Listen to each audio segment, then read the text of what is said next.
Hello, everyone, and welcome to another TipHaus Insider webinar. Today, we have a wonderful group of people here with us, two partners out of the Dog Haus franchise who own several dog houses. And what we're looking at today is double the house power, proven strategies for scaling business with your partner, whether that's your business partner or your life partner, or in this case, both, right? So looking forward to this here, and what we're aiming to cover on this webinar should be an excellent agenda. Webinar housekeeping, we'll dive into some do's and don'ts real quick. We are going to dive into what we're hoping you all get out of this as attendees here. A little bit of an introduction to TipHaus and to Dog Haus, and then we'll jump right into the thick of it and have the speakers introduce themselves, overcome some of those early items, and looking at the collaboration, the operational insights, and the growth and expansion that has really allowed them to continue to scale their Dog Haus ownership. So with that in mind, just a few things to be aware of for the webinar. There is a live chat and Q&A section, and we love, if you jump in and tell us where you're tuning in from, what part of the country, or if you're outside the country, where you're at right now. Always fascinating to see those responses. Additionally, we are recording. All webinars are recorded. So if for any reason you run into technical issues and you have to jump off, or you get an important call that you have to take, no problem. If you've registered for this, you will receive the webinar recording in your email. And lastly, as always with every single webinar we run, there will be a $100 gift card winner announced at the end. So please stick around and see if you come up with and make some money here in addition to some education with it. So to introduce myself, my name is Kirk Grogan. I am the COO and co-founder here at TipHaus. And more importantly, to introduce our two stars today, we have Andy and Damon Ott, two co-owners here at Dog Haus franchises down in Arizona. Very excited to get to hear from them, and I'll let them say a little bit of a hellos here and start with the question of, Damon and Andy, would you both say, what motivated you to enter the hospitality industry, and why specifically did that end up leading to Dog Haus? So I guess I'll go first a little bit. My background, I started, like many people do, working in high school in restaurants. That was my first job, was at a Quiznos. And then I started working at Golden Corral. That's how we originally met years ago. And I personally left and pursued a career in healthcare for quite some time, while Damon continued in the restaurant industry. I guess I'll let him kind of give a little bit of his background and what led us to Dog Haus. Sure thing. Hi, my name is Damon Ott, and let's see. I started out the same thing in the restaurant business, 15, doing dishes, and I thought it was the greatest thing. I thought it was world-proof, recession-proof, so I stayed in the business, and my career went for like 26 years in the buffet business. I have an older son that graduated college, and I asked Andy, I said, hey, I always wanted to open my own restaurant, and I asked her if she'd be all in, because it's very tough if you're not all in with each other. She said, yeah. So he was working for Golden Corral at the time, and then they sold a franchise. And so we kind of hit a crossroads of him either having to get a new job or pursuing this dream of owning our own. So we started looking at franchises. We initially were looking at what we knew, which was Golden Corral. Started working with a real estate broker. It ended up didn't work out with that. So we went back to the table. Our broker at the time had asked if we knew anything about Dog Haus, and we did not. So we, did some research, fell in love with the concept, and a few months later signed a deal, and, a year later got our first one open, and here we are almost 5 years later now. I love it. And I'm really thankful that it worked out, because we've got a lot of love for the Dog Haus brand over here at TipHaus. And all good things do start in high school and restaurants, right? I was a host at Chili's at 16. And worked my way up. Yep. Here we all are with it. So that's awesome to hear. Tell me a little bit, you mentioned you looked at Golden Corral and that didn't necessarily work out for you. Your broker mentioned what other challenges faced, you both when you looked at starting a franchise.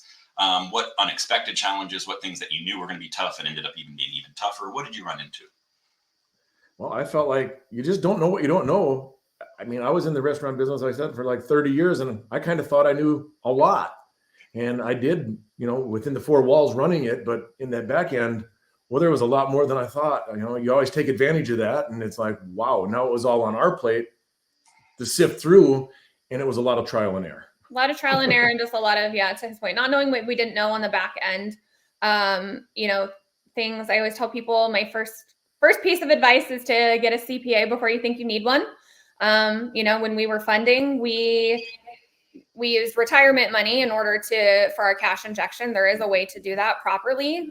We unfortunately didn't know that, and we paid a lot of taxes to funnel that money in. So that was our biggest mistake. We knew we needed a CPA once we got open. We didn't realize we should have brought one on a year earlier to help us through that strategy. So that's a big one. And then just developing systems as we went through. And then we opened in November of 2019. So, as soon as we thought we knew a little bit more, got our feet under us, felt a little bit stable. We were looking at March 2020 and projections, and we're like, all right, I think we're gonna be in the black. We made it. Yeah, we really, really thought we were gonna be in the black that month, and like maybe we figured this thing out. And then COVID came and our world absolutely upside down. We had to shut down for 3 weeks. We lost a ton of money, and then we felt like we almost started back at square one, having to refigure out systems and pivot continuously. I understand that entirely. COVID was, a little bit of a nightmare for the entire industry. Obviously, I think that probably threw your projections back by just a couple of weeks, right? Not much. Yeah. Nothing crazy occurred there. Yes. Just a tiny bit. I feel like we were lucky though. We weren't set in our ways. Where our ability to adapt was easier because we'd only been doing it a handful of months. That's a great point with it. Absolutely. And the idea here that being flexible still early on may have been to your advantage, because you mentioned, when you say back-end items and processes, are you thinking of SOPs for staff members, for yourselves? Are you thinking of softwares and technologies? What kind of those initial challenges on the back end of things were really facing you? Yeah, all of the things. I mean, I remember the first week we opened, I closed the restaurant every single night for probably 10 days straight. Because I had to figure out how to close books. We had both been in management, and I know how to count money. I'm good at math. Those are not struggles, but there's not a system, right? So you can close it out on the POS, but how do you keep accountability for that? And how do you develop it? So I was sitting there, I'm a spreadsheet person. I'm very type A. And so I was just sitting there constantly tweaking this spreadsheet to figure out what data do I need to collect. At that point, we were doing cash tips. It was a very manual process for us there. We had an older POS system with a lot less of the integrations we have today. And so that was like the first part, is just closing the restaurant, figuring out those books every single night. What does that look like? How do we reconcile that? Creating all of those SOPs for every single process. Dog Haus has a lot of tools to get you started, but it is a newer franchise. And so that comes with a little bit less how-tos than some of the larger corporations.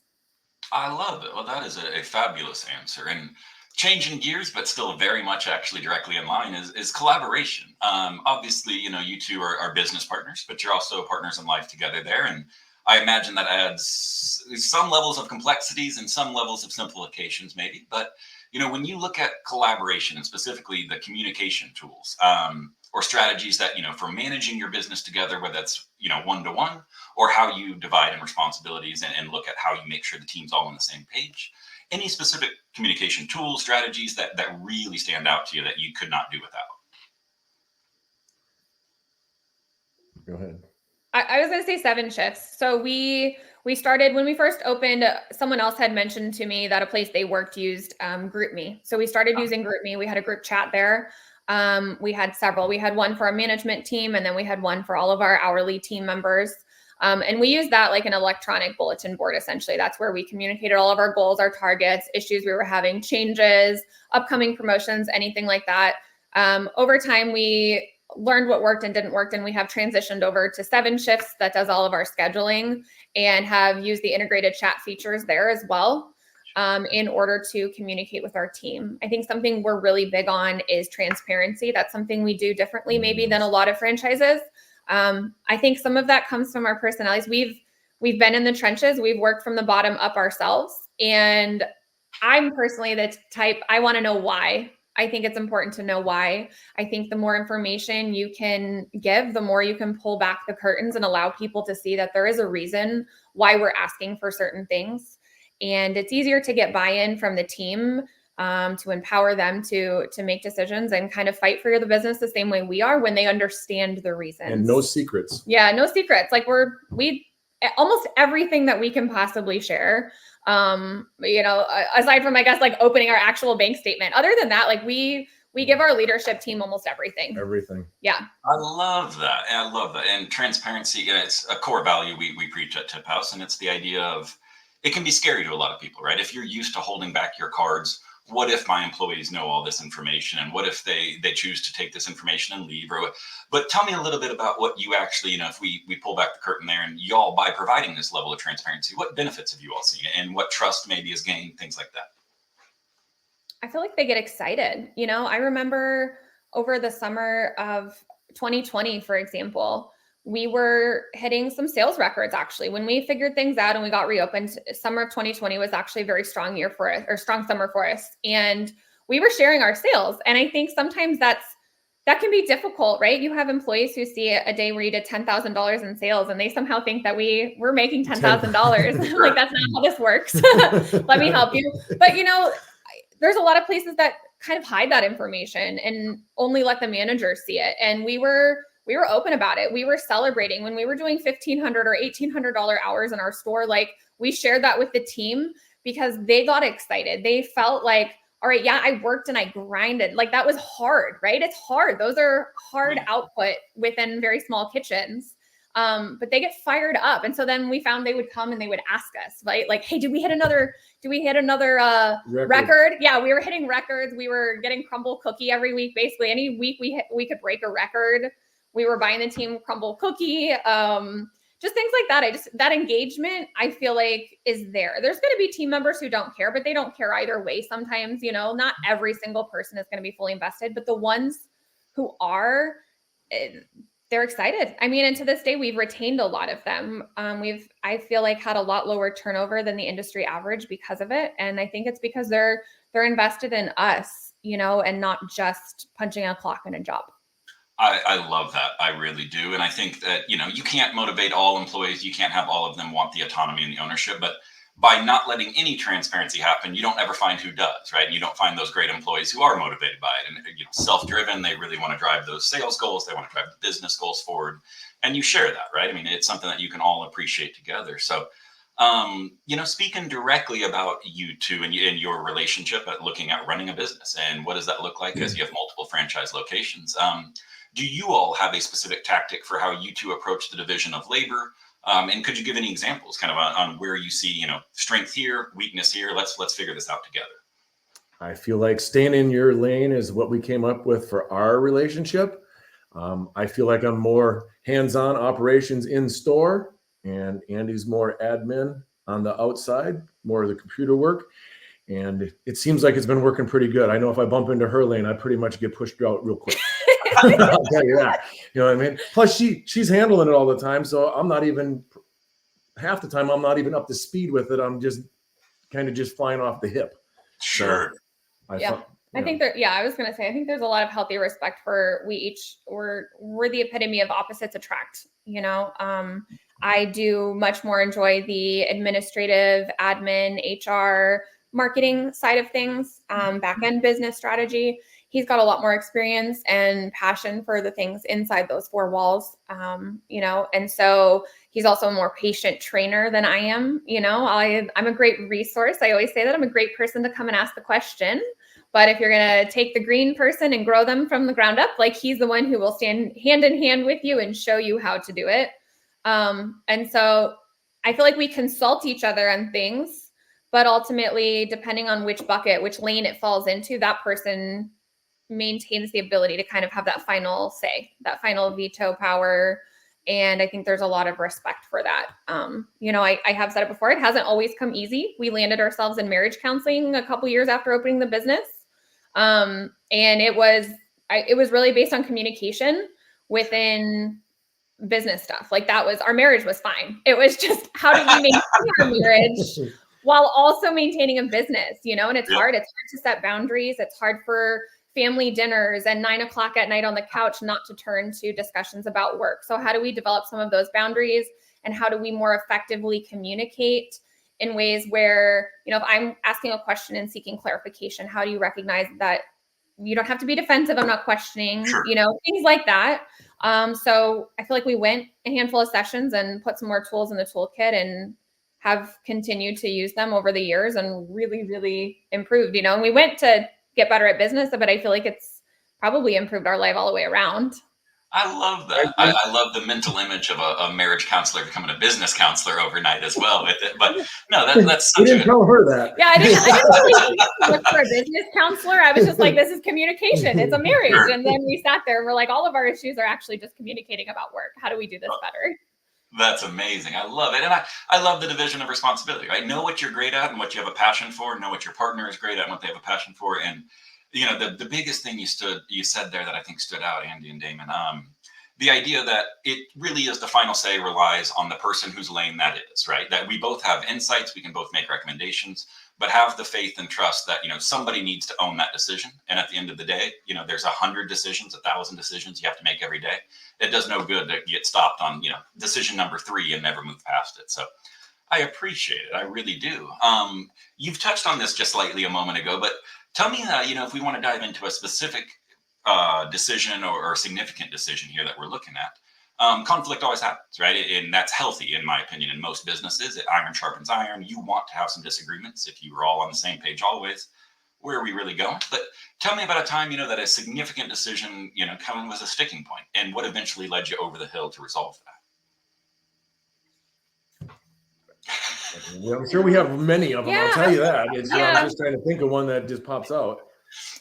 I can't think of any in particular that pop out. I will say, I've said this before, it can be difficult because normally you have professional boundaries, right? If you have a business partner, even if you're 50-50, whatever the percentage is, there's some professional boundaries. And those are understandably hard to maintain if they're maintained honestly, even at all, within a relationship that's both professional and extremely personable, And so that's hard. It is hard to set that aside and be respectful in a way that you would with a business partner that maybe when you're real fired up about your spouse, you forget to do.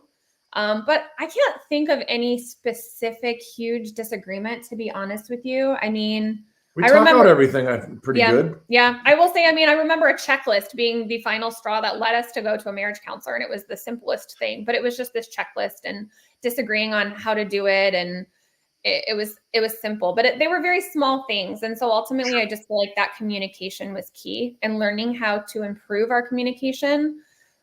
But mostly there's not a ton of these huge significant things we argue about because it's in one person's lane or the other. So you can agree, but ultimately you can agree to disagree. One person we know has the authority to make that decision. And there's not very much gray zone in our responsibilities. There's not tons of crossover where we don't know who gets. I think that's our motto of the house.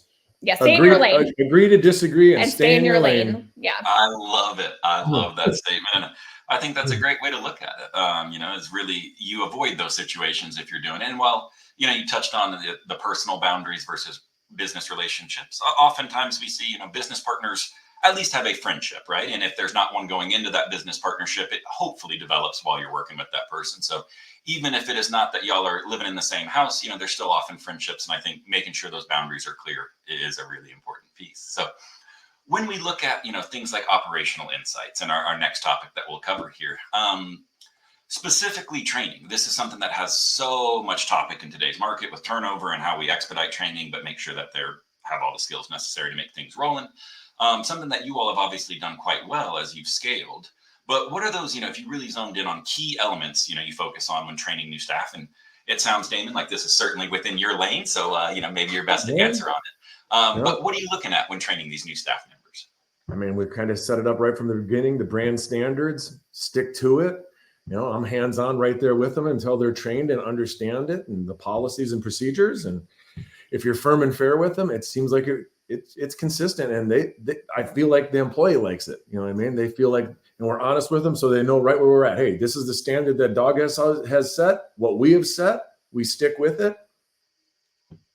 And they fall into it. And the ones that don't, they don't fit the culture then. Yeah. And I feel like we have a lot of documented processes, that's going back to developing those SOPs. We obviously are part of a franchise, so there are already brand standards and training materials that we're able to use. We utilize a platform called One Huddle that does training games. And so we use that to kind of get the recipe and things like that from a corporate standpoint. And then ultimately, yeah, like Damon said, you hold people accountable. Right. I think That's what I was just going to say. providing feedback, you know, Accountability. we're very big on providing feedback. So we do regular reviews and check-ins, and let people know, hey, if this is where you're supposed to be and this is where you are today, let's have a conversation about how we close this gap. I think that culture always starts from the top. That's something we're very good about with our managers. We talked already about our transparency, and the goal in that transparency is to empower them to take ownership. And so that also means having difficult conversations. And we do. There's no fear to come in and have a difficult conversation and let you know, hey, this is going on and you're not meeting it. I think you do a disservice to people if you hold resentment and you're upset about something and you don't let them know that they're not meeting that. So I feel like we do that with the managers, and then that trickles down. And so they also lead their teams in the same way. That's the expectation set. I love it. And that ties back, to your earlier topic of communication, right? It's really this feedback loop that everyone needs to be on the same page, and then transparency, right? We're not hiding things. We don't have frustration at you if you messed up an order. Like here's what could have done better, and here's how we improve, and here's how we make sure we know we're all on the same page of what those expectations are. So I love it. Similar topic, but right now, particularly unbelievably difficult to find and hire great talent for restaurants. You'd already mentioned, Andy, I believe, that your turnover is lower than the industry average. And while some of that is definitely going to be attributed to great training by Damon and being hands-on and seeing that there's top-down leadership that has our back with it, some of it is also just making sure you're bringing the right people in through the door to start with, right? That you're not trying to make something out of someone who's not. So good interview process, good training, good accountability. They feel comfortable and safe and understood at their job, and it seems like it's working. Yeah, and it was a little bit to your point, Kirk, on the last comment, is that, you were saying something about not being afraid of mistake. And that's also part of it, right? Is we're looking at processes. Most of the time when there's a mistake made, sometimes people mess up, we're human, but is it because there's a process error? And so I feel like we do ask people to bring that to us, right? So we're not just, it's not a punitive environment. It's really, okay, this is where we were, how do we improve? And so some of those things I feel like leads into this. When you're looking at that team dynamic, you start to bring people into the fold. You're attracting the right people from referrals and things like that. People come in and, I feel very, very grateful to have comments that like, our team is so happy. They just seem so happy, right? And so that translates to great service, because when people don't hate their jobs, they're happier and they give that happiness out to our guests, And so those types of things attract people to us already, and then you can train skills. You have to have some skills coming in the door. But at the same time, it's finding that it's that personality, going for the character and, trying to weed that out.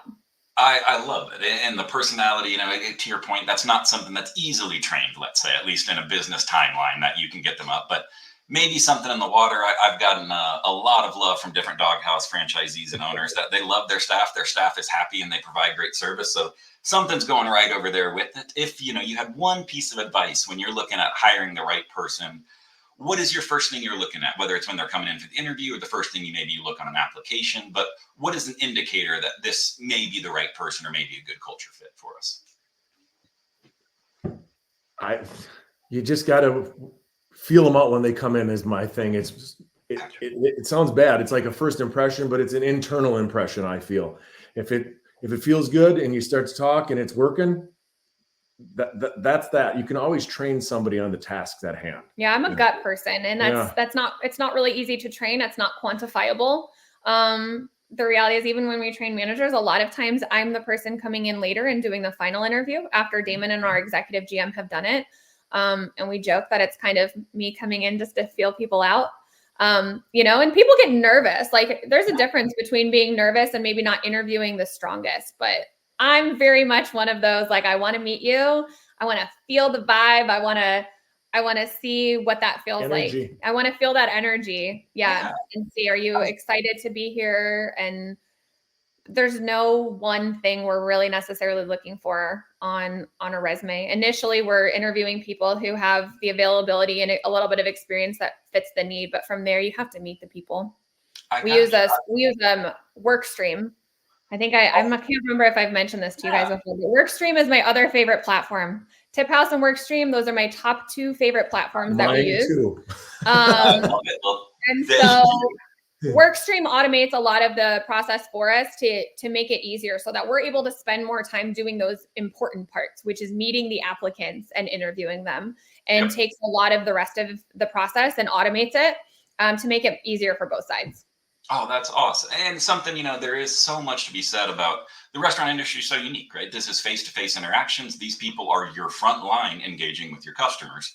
And so while you may be able to get away with it in different companies that, they don't have to be as personable, or you don't have to have a great conversation if they've got the technical skills to great. But that's not how restaurants work, right? I mean, these are literally the only interface between you and the people who generate your money from your customers, right? And so amazing to see on the hiring side.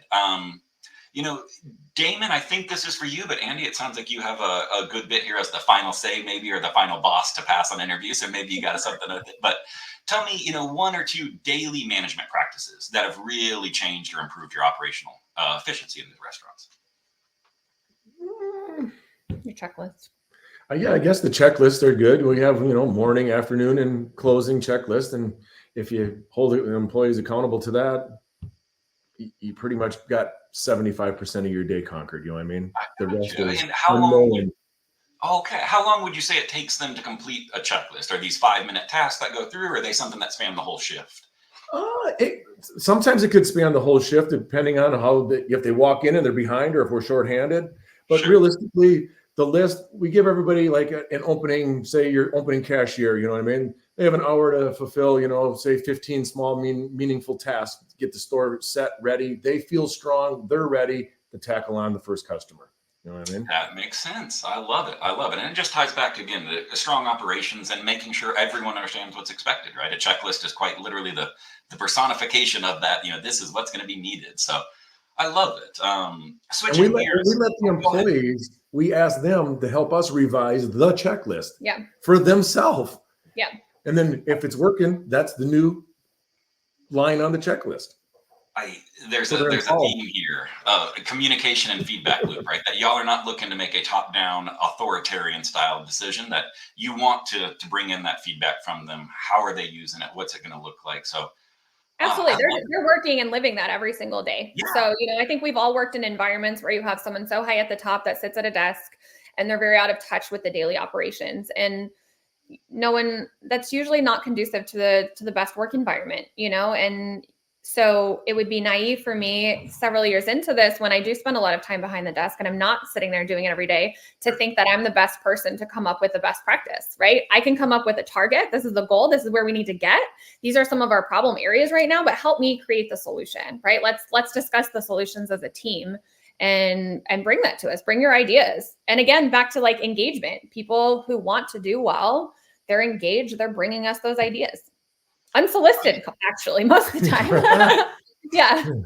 Those can be the best ones. Sometimes a tough one as well with it, but I love getting the buy-in from the team, right? They're going to be willing to participate in things that they help shape, and that transparency, bringing the teamwork in all around. Changing just slightly on it. So in 2019, just before COVID, you guys got your first dog house up and running. Obviously, now you run several dog houses. When you made that jump, I think each expansion gets slightly easier to understand of what it's going to look like. I know there's some challenges with it, of course, but in my opinion, it's always the toughest between the first and the second, right? Like, can we really run 2? Can we figure out how to separate this? And what were those key factors that you were considering when you decided, hey, let's get a second dog house? I think we're ready for this. Well, I know the first one. It's the location. That old saying, location, location, location. That's the first thing we're looking for. And then I always look for financials, and then what's the economy output right now? You know what I mean? And how strong are the leaders at my number 1 store? Are they strong enough to hold it up while I'm preoccupied by doing number 2? Understood. Yeah, that's been a huge one for us. I feel like, especially as we went into our 3rd location, we realized the need for that. The stronger the foundation of the ones that are already formed, the easier it becomes to pull some people off to help us get it opened. But yeah, financials are a big one. Obviously, that's a current theme in the market now. Capital is more expensive. Real estate's more expensive.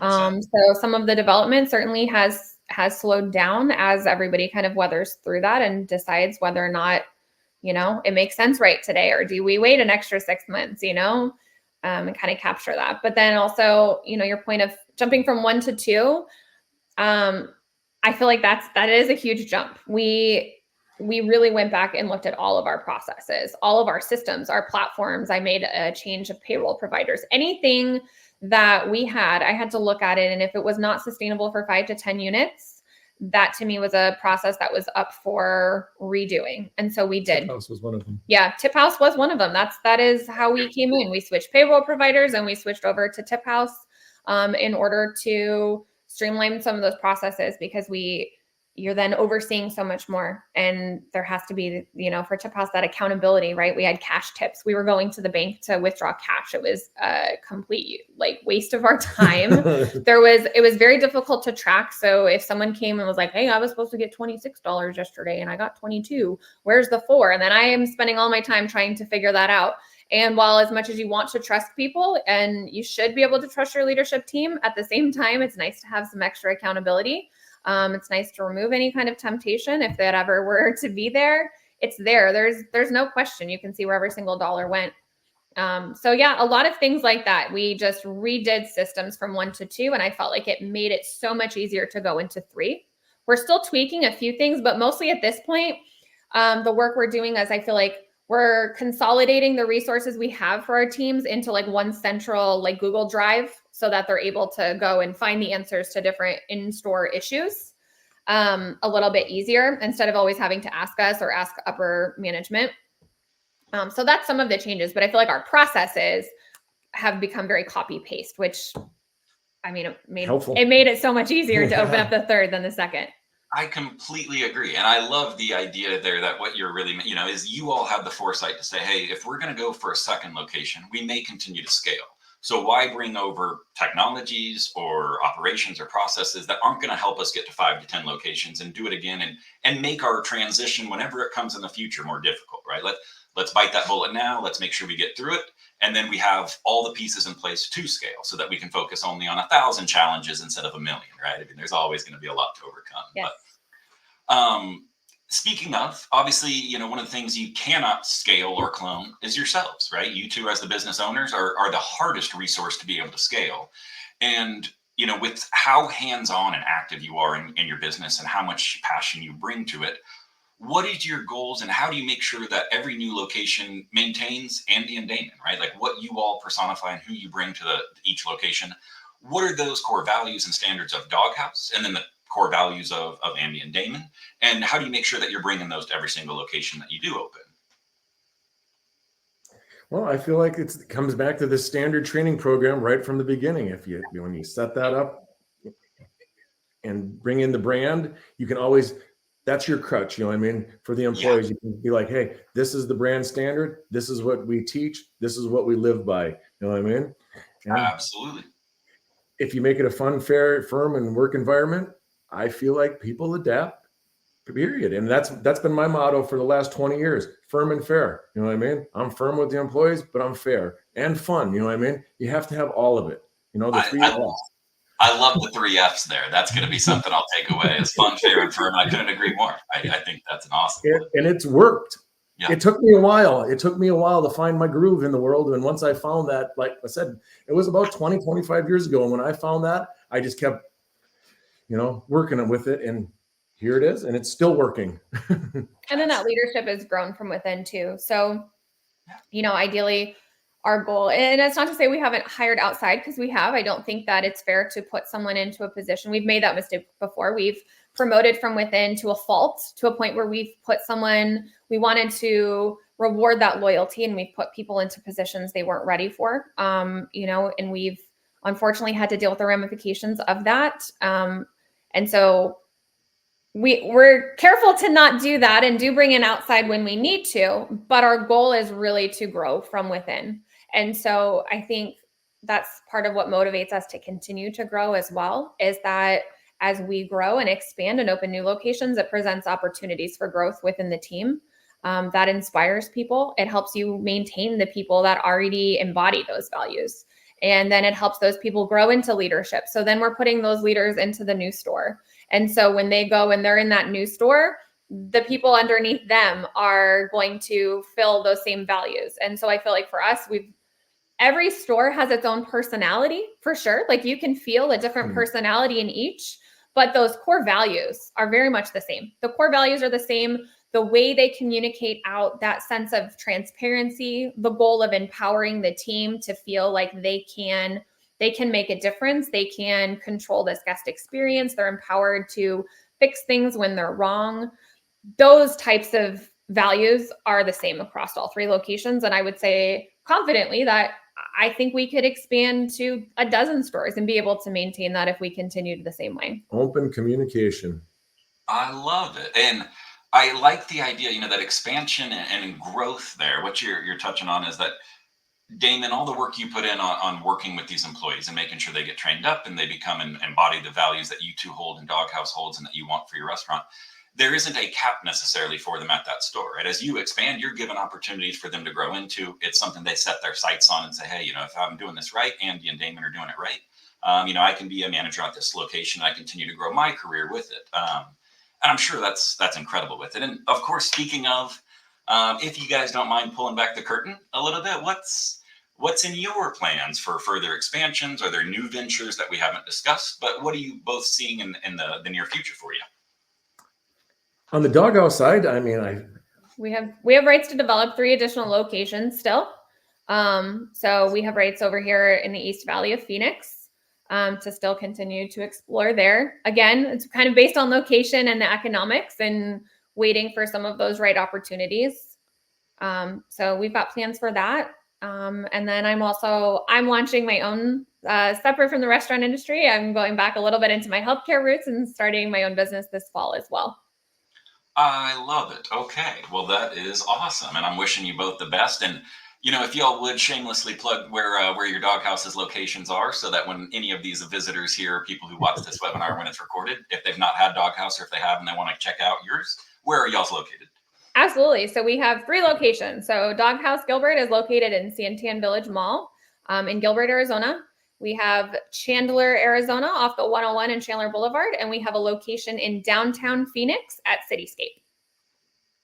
That's awesome. Well, we will be checking it out. I'm in Phoenix often, and I'll have to come by and meet you both in person now that I've had a few calls with you. I'd love to get in there and check out the location and enjoy some Dog Haus food with it. No, we will be jumping over to Q&A here. We've got some questions coming through in the chat. And so first up, if Damon and Andy, you all don't mind sharing, I am showing here of what POS does Dog Haus use and any hiccups integrating. So we use Toast. Hiccups integrating with TipHaus, there's 0. We've had no issues with that. Honestly, yeah, I mean, Toast has pros and cons for sure. It's a huge company. So, you sometimes deal with being number more so, right? We don't have the personal relationships like TipHaus where you guys will just jump on and screen share and help us through. I always tell you guys, like, I don't even consider your competitors because of the service. And, Toast does not necessarily have that level of service. But no, we're able to integrate with pretty much everything. Lots of integration options with Toast. Yep. I love it. That's great to hear. And they've been great partners with us. I think they're doing quite well out there. So happy to see it all around. We've got a few, and it looks like we've touched on several of these. Company culture, how y'all integrate them in, and you guys do a great job at it. You've walked through that in great depth here, so I'll skip past a few. This is interesting, and I'll take into this, is how do you train new hires employees to get an estimate of their tips? Or, what are the expectations you set when they're coming in? Obviously, you have a wage that is paid, but also you like to give a preview of what tips might be. Obviously, if TipHaus is part of that, please, I'll shamelessly plug ourselves as well there with it. But tell me how you approach that, because I know a lot of restaurant operators are scared to give estimates on that. I mean, I don't ever give an estimate on Really? what they could make or couldn't make. No, we've not actually ever had an issue attracting. We employ bartenders strictly, so we eliminated what we used to call a service attendant position, and we actually just made our bartender a more hybrid role. We presented them the opportunity to do some additional side work and tasks that would be outside of a normal bartender role in exchange for doing a full tip pool.